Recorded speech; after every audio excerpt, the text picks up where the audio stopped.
Thank you very much. Incredible pleasure to be here. I should note that we're presuming that the U.S. government is going to be shutting down very shortly. So the bad news is I can't really speak very much. But the good news is I'm 25% private funded, so I can say every fourth word. Now, a couple things I should say before I start. First of all, I'm here on holiday.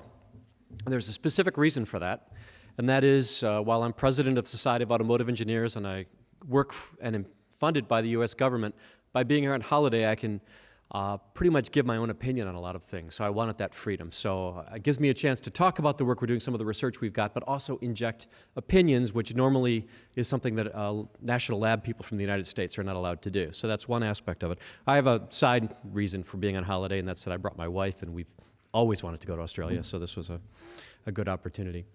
The second thing I want to make clear before we start is that the group I run in Argonne National Lab is focused on transportation technology, but what we focus on is we're sort of the government's benchmarking lab for many new types of technologies, transportation-related technologies. So we have the responsibility to benchmark new technologies, to monitor what's happening in the world, try to understand what's coming downstream.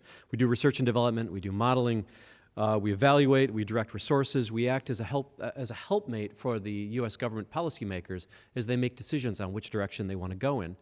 So we kind of had this broad perspective, and our job is to help figure out what the best directions are to go in right now. We don't make decisions, but we help pull together that information and analyze it.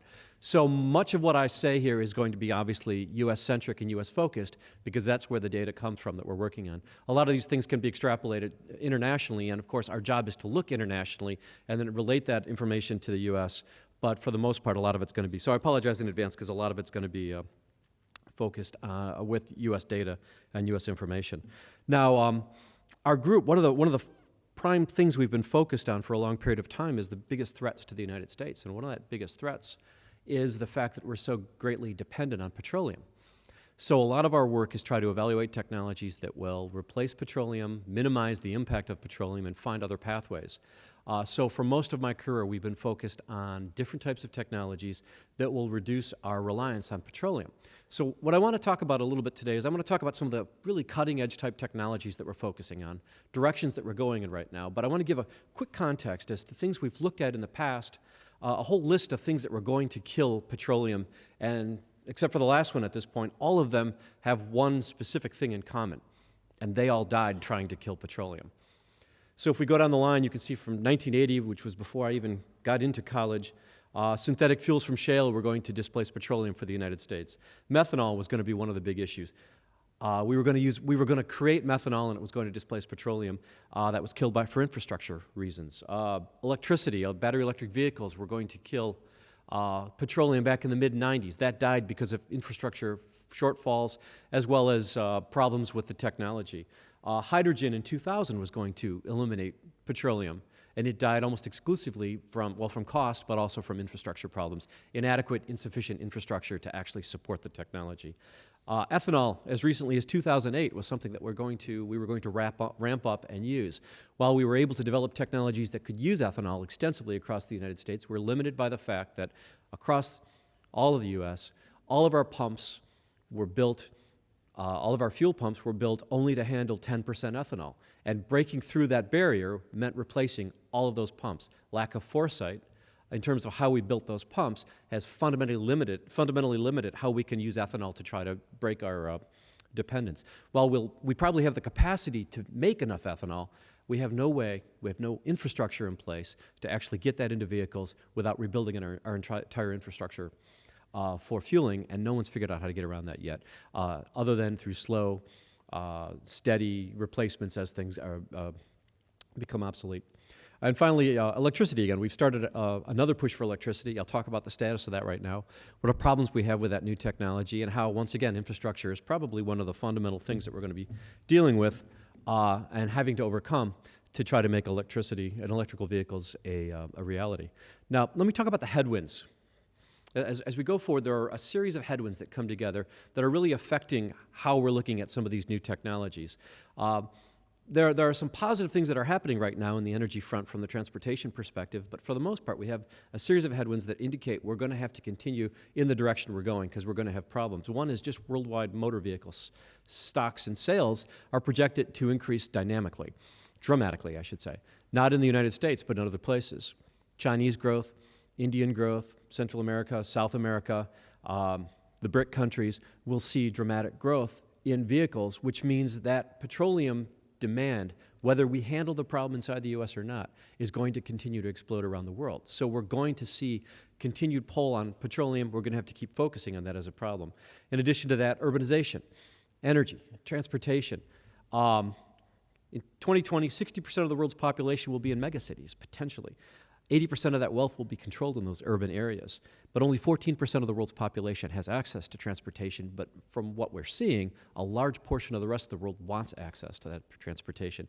That means congestion. That means a whole lot more demand for larger cars, better cars, inefficient, not sensible cars, but around the world, and I was in Beijing last week, and certainly you can see that happening in real time on the roads of Beijing right now as people are demanding bigger and more inefficient cars and more congestion is coming to take hold.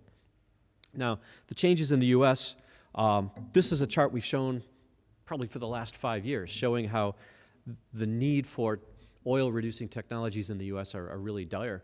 Our production was projected to drop substantially. Our growth was, our economy is essentially tied to our transportation energy use, is projected to grow into the foreseeable future. So really we needed to continue to focus on these technologies.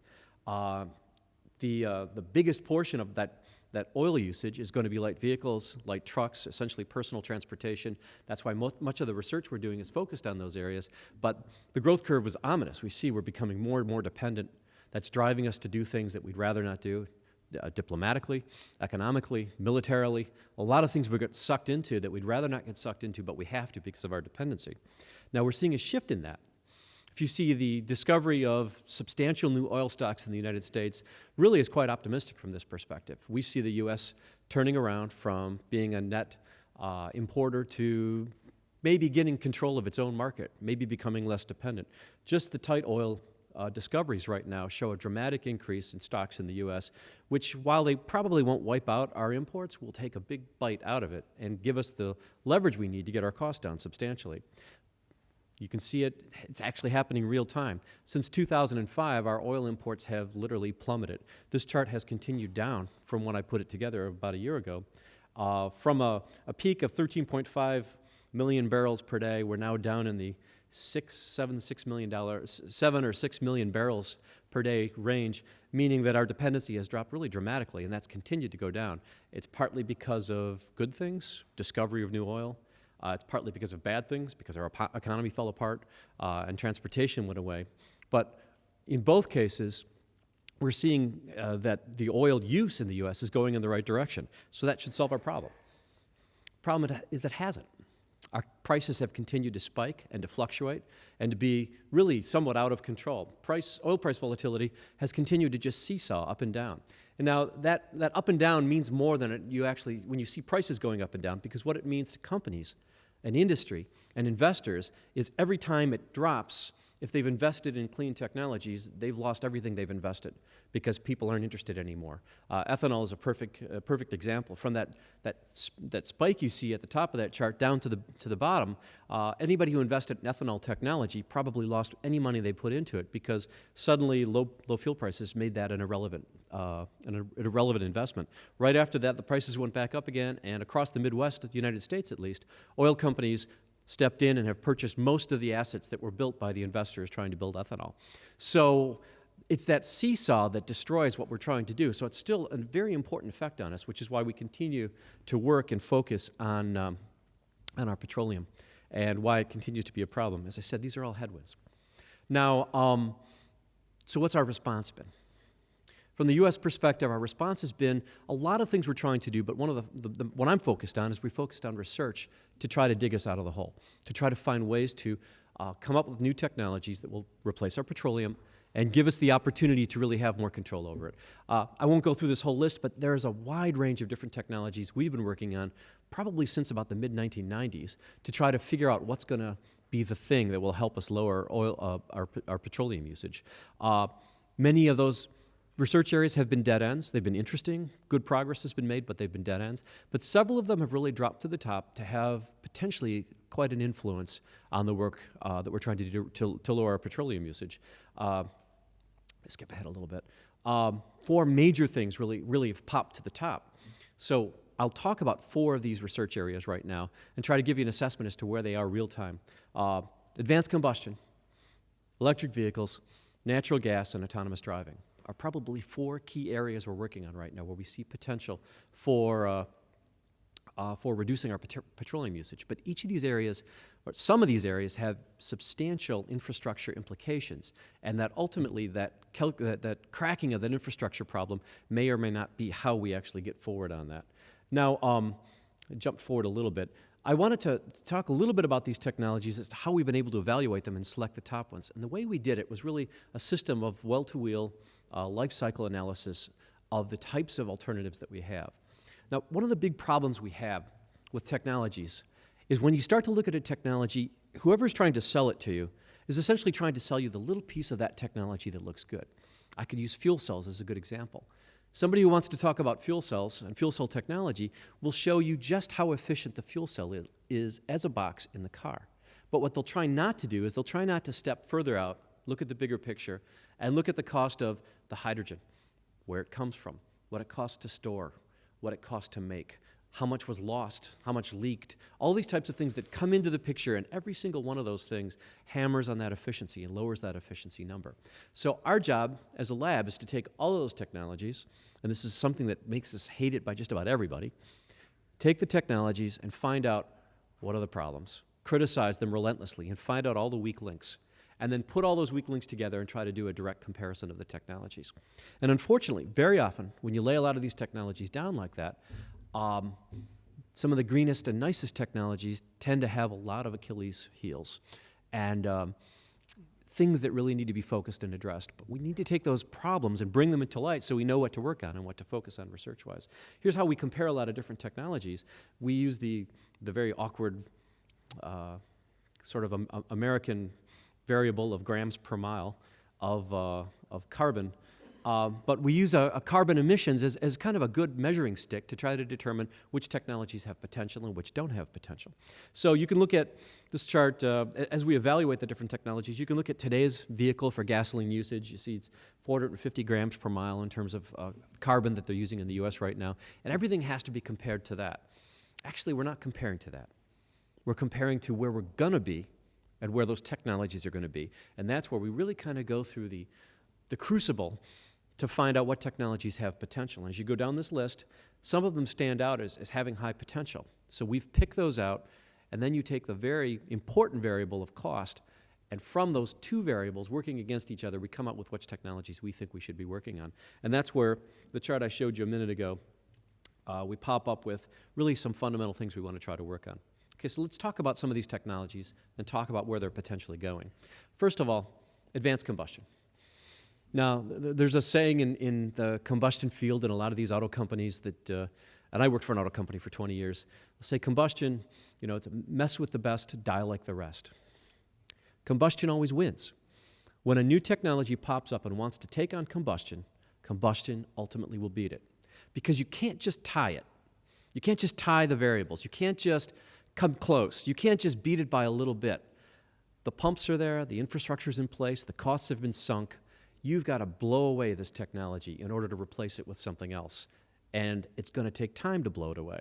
And as we continue to go forward, those blasted chemists and combustion people and the whole group of them keep coming up with better and better ways to get more and more efficiency out of little droplets of gasoline and diesel fuel. So advanced combustion keeps moving forward. We see a steady couple of % increase per year, and most of our objectives can be met using advanced combustion and some of the new processes and methods that are in play. One of the big things my lab does is, while we focus on benchmarking of vehicles, I have a large number of engine dynamometers. We do engine research directly. We also work on electric vehicles. We also work on developing battery materials and such. So we're kind of like the guy who bets on all the horses in a race. So we don't really care who wins, but nonetheless, we want to make sure that we're at the leading edge of whatever technologies are being developed. And as you look at all these things, combustion is probably going to be in place for a very long time because there's still so much room for improvement. And there's no infrastructure impact, or very little infrastructure impact. Now, electric vehicles. We've been the prime lab in the United States to do electric vehicle development and research for several years now. And EV vehicles have great potential.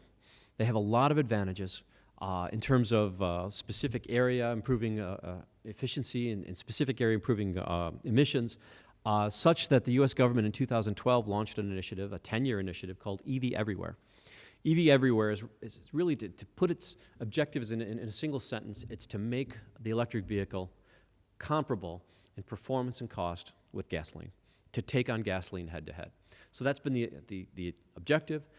Not billions yet, but hundreds of millions are being spent per year to try to make this happen. And there are a whole range of different areas that they're working on research-wise to try to make this come about.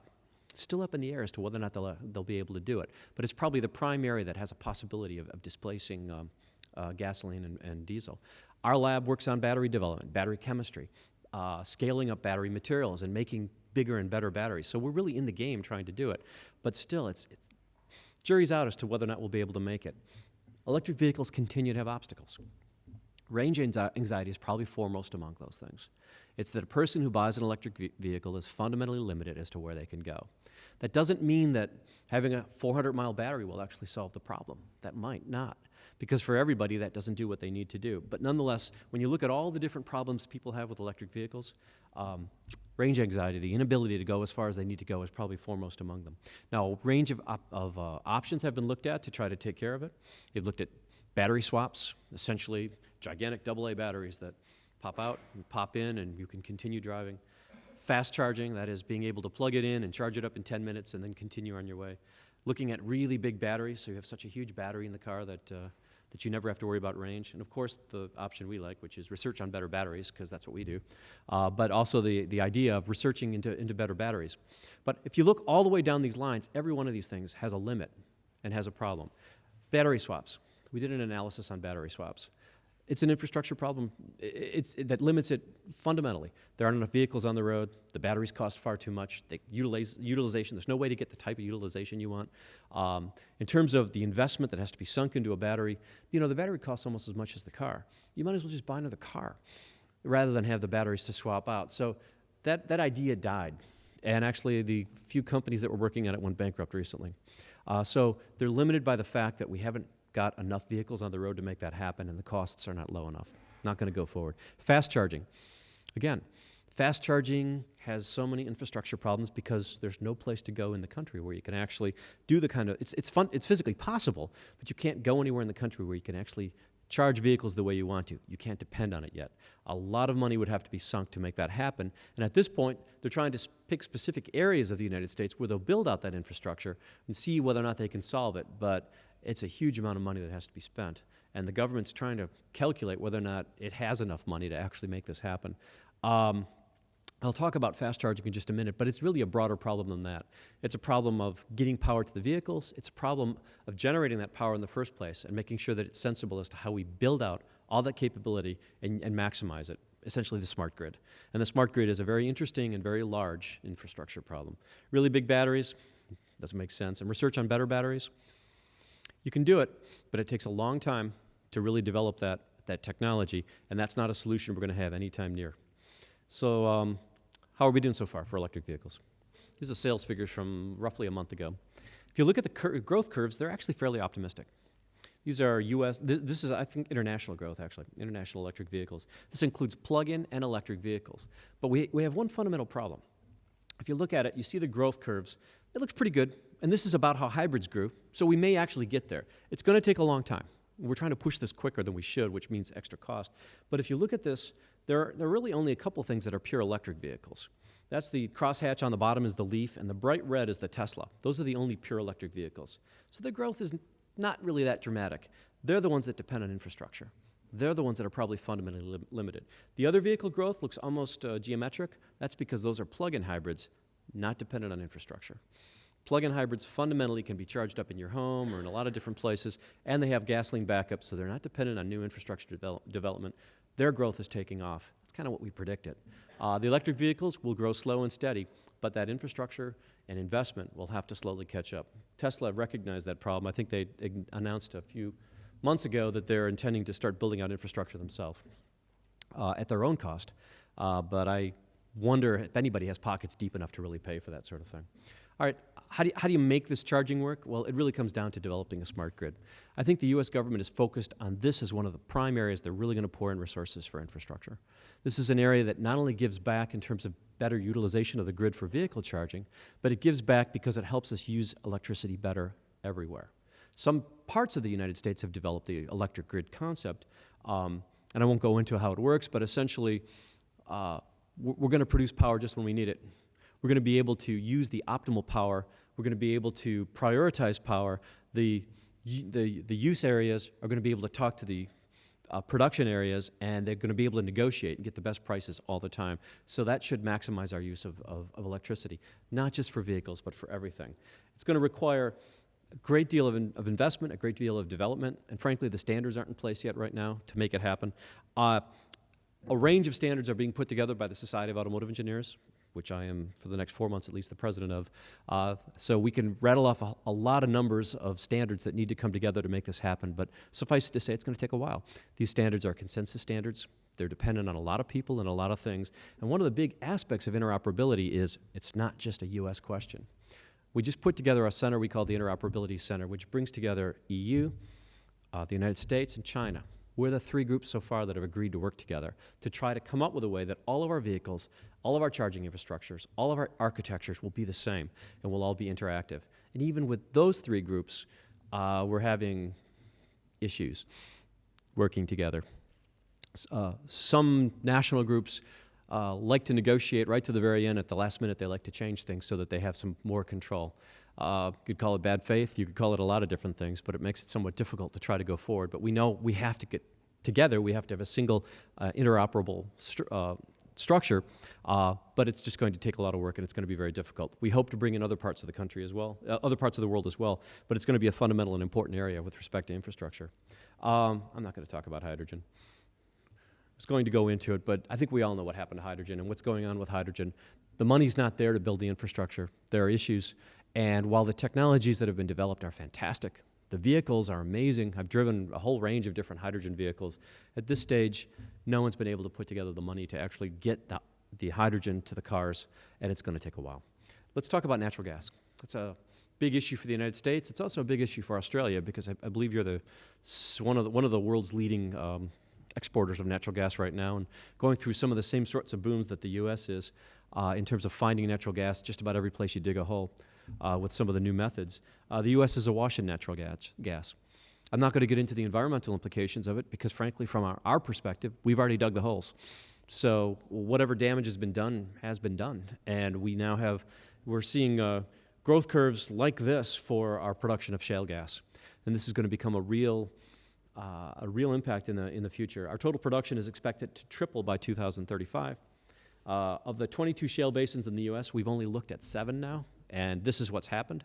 At this point, I know they've stopped looking for more natural gas because there's simply no place to put it and no way to use it in the near term. Now, that's fabulous. Natural gas is extremely cheap in the United States, roughly 1/10 the cost that it is in Japan. But one thing you know is that costs have a way of equalizing themselves.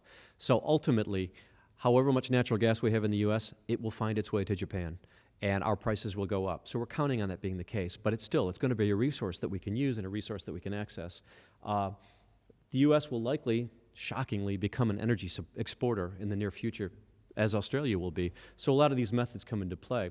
Now, as we talk about exporting our natural gas, why can't we use it in the U.S. to try to displace our petroleum? Well, again, we come down to the question of infrastructure. Infrastructure is a major challenge. In 2011, there were 885 compressed natural gas stations in the United States. not enough to support any sort of an investment in vehicles using natural gas. There were 44 liquefied natural gas stations. Now, there have been some discussions about trying to build stations across the country so we could at least start with trucking to make trucks happen, but there's a lot of cost that needs to go into making this happen, a lot of investment, both on the vehicle side and on the use side. And as we're looking at it right now, we find out that not only do we have to build the stations, we have to build the pipelines, we have to upgrade our entire system. It's a $100 billion problem, at least, probably far more than that. And unfortunately, diesel fuel is very inexpensive. Remember that saw graph I showed you at the start? You know what's going to happen once we start investing in natural gas. That price will drop down. The people who are investing in natural gas will go bankrupt.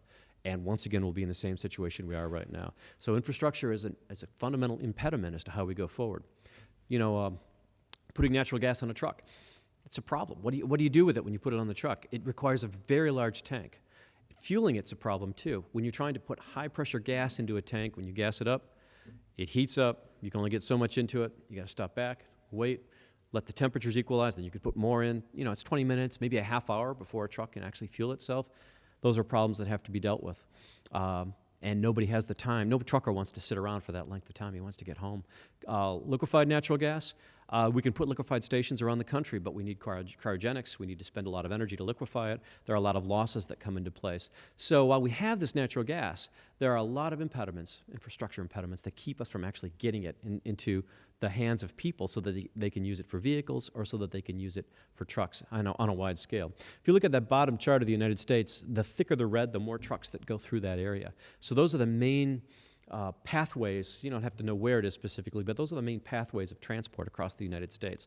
So we're looking at trying to build infrastructure in those places and to try to make it such that designated trucks can run down those routes, but it's going to take a long time. We haven't linked it together yet, and it's going to take investment and money to do that. So one of the things we've been looking at in the U.S. is looking at technologies that allow us to get around infrastructure. I'm going to go quickly rather than go in depth on this, but one possible approach is that in the United States, 50% of homes are heated by natural gas. We've looked at an approach that allows us to develop a technology by which cars can run on both gasoline or natural gas and flip back and forth between them, which would allow you to do something very similar to a plug-in hybrid. That is essentially small natural gas tank, large gasoline tank in every vehicle. Cars can refuel at home where infrastructure is already in place at low pressure, 10, 20, 30 miles of range on each vehicle per day. We can bypass the infrastructure problem. We're experimenting with it right now. But it's these types of schemes that we're looking at to try to get around the fact that we don't want to invest this money to try to build up an infrastructure that may or may not be there. Slow sliding approach. That's really how we're trying to go forward. A lot of investments going on in the U.S. right now in natural gas, cheap compressors, cheap small tanks, cheap refueling options, and biofuel technology. All those are going to be interesting areas as we go forward because we see that as a way to kind of skirt around the infrastructure question. Automated driving. That's the last thing I'll talk about, so I'll wrap up with this. It's a fascinating area, really an exciting new area of technology. We're kind of right on the jagged edge of it right now because it's just starting to gain some spin, and we really don't know what the implications are. Our National Highway Transportation Safety Authority, which dictates all safety in the United States, has finally started to address this and look at really what we're going to need to do to get to automated driving. So they've designated 5 different levels of automation. From level 0, which is essentially a dumb car that doesn't do anything, all the way up to level 4. I don't know why they start with 0. All the way up to level 4, which is fully automated robotic driving. I'm going to jump in the back and go to sleep, and I'm going to wake up, and I'm going to have driven to Perth. That's the range of different type of technologies we're looking at, and we're trying to determine where we can actually go. So as you hear people talk about automated driving, it's probably somewhere in between there that they're going, because level 4 driving is fascinating and really cool and really interesting, but we're not going to get there for a very long time. Most people are talking about level 3, and that is a car that lets you lose attention, lets you not constantly drive on the road, that potentially has advantages such that it will drive where you want to go. Maybe I can get where I'm going, I get out and I tell it to park itself and it can go park itself, or I can actually text finally, because I can't text and drive or talk on a phone and drive. I don't have that capability, but it will allow me to do those types of things while I'm behind the wheel. And it will look around, and it has a range of things it'll use to look around. So we're looking at scaled functionality that come together. And what's interesting as we look at automated driving, I think most of you probably heard that the company Google is working on it. Tesla and another large electric vehicle company has said it wants to work on automated driving. Many people have claimed they want to work on automated driving, but how we get there is sort of something that's uncertain. The steps are from reactive safety to vehicle dynamics, and that is a car that has traction control and stability control, to passive assist, sensors that warn you when you're doing things you shouldn't do, ride and handling assist that helps the car from taking the car outside of its bounds, to active driver assist that helps you steer away from problems, that collision impact mitigation. Cars are on the road right now that are doing this. The car knows when you're not paying attention. The car senses it. And many cars out on the road right now can see that you're going too fast, and it sees the car up ahead of you, and it will pre-charge the brakes. It'll close the windows. It'll tighten your seatbelt because it knows it's going to be in an accident. The next step is for it to actually take over control from you and say, "You idiot, I'm going to drive. I'm not going to let you hit that guy." It turns out that 90% of accidents can be avoided, rear-end collisions, with 1/2 a second more response time.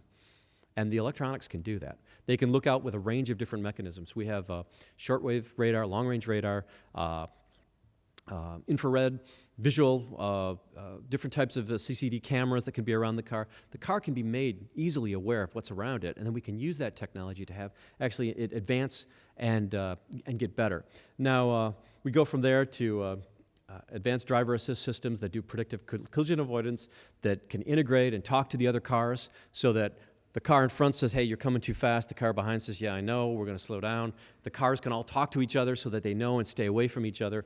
All these things can be steps that we get to before we actually get to the point where we have fully automated driving. What it is it's sort of a mixed blessing.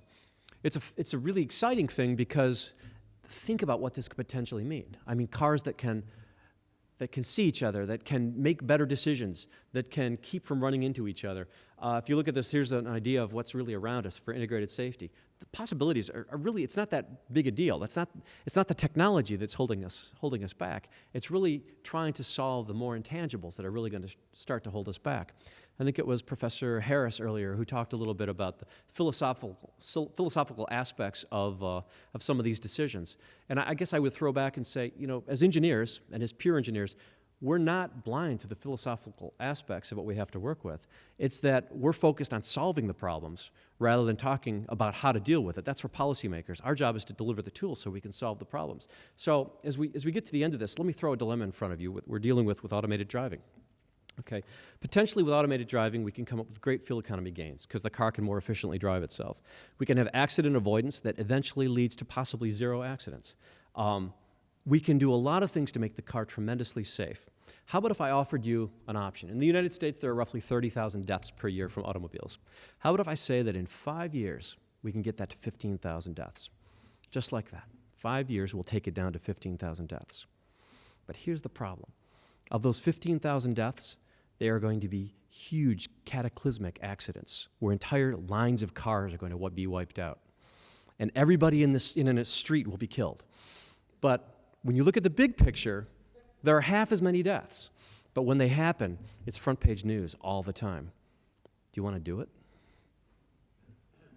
I'm not going to answer that question. I don't know. That's a policy question. So as the auto companies begin to look at these technologies, they realize, we're going to be demonized. More importantly, we're going to be sued. And the big question is, who's going to be sued, and how much is it going to cost us? Because in the big picture-wise, we're saving 15,000 lives. But that entire street of sleeping people got killed because there was a non-robotic car that ran into all the robotic cars. So we have to deal with a lot of those types of things. So this technology is going to move forward very slowly. And let's say that the infrastructure concern we have here might be purely case law and litigation. So there are concerns over accidents. There are concerns as well about terrorism, security, threats, loss of privacy. Robotic cars can always tell your spouse where you were. And the other aspect of it is a lot of us who work with cars our whole lives understand that robotic cars may just be really boring. Some people love to drive. I love to drive. This may be an impediment for some people as well. So conclusions. Natural gas and oil discoveries in the U.S., natural gas-based fuels. There's a lack of infrastructure is a major issue, and carbon emissions are something I didn't really touch on, but is the atmosphere really big enough to hold all that carbon we're discovering right now? I don't know. That's something that's got to be addressed. Electric vehicle sales difficulties. Infrastructure is not free, and it's not ready. We need time for better energy storage technology, and we need time to develop better batteries and for the prices to drop. Fuel infrastructure, it's the bane of all promising technologies. Killed everything. Killed ethanol. It killed DME, dimethyl ether. May kill natural gas. It killed hydrogen.